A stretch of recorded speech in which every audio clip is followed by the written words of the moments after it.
د طالبانو پخوانی سفیر ویلي دی چې امریکا په افغانستان کې د دریمې نړیوالې جګړې د چمتووالي لپاره د حضور په لټه کې ده. سلامونه ستړي مشئ، وخت مو په خیر. پام وکړئ د ارام ټي وي یوټیوب چینل څخه د نن ورځې تازه او مهم خبرونو ته.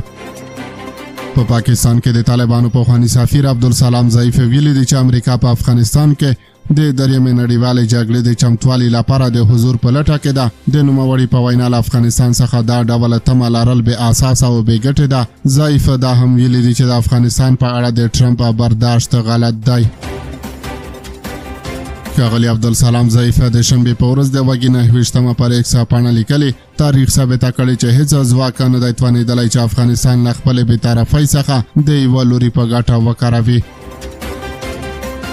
نوموړی زیاتوي چې هیڅ واکمن نشي کولی د افغانستان په خاوره کې د بهرنیو ځواکونو د پوځي حضور په اړه معامله وکړي.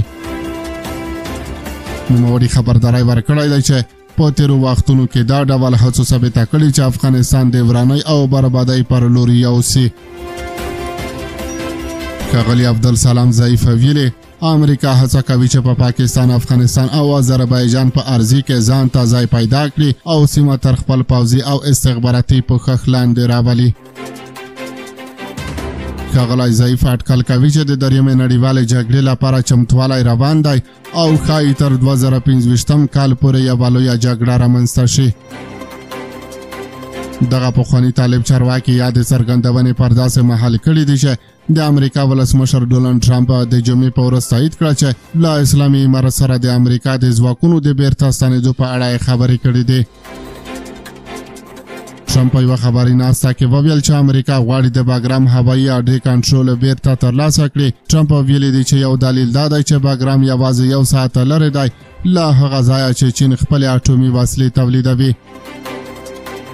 د نوموړي په وینا اسلامي امارت له امریکا ځینې غوښتنې لري او په بدل کې به د باګرام کنټرول واشنګټن ته وسپارل شي.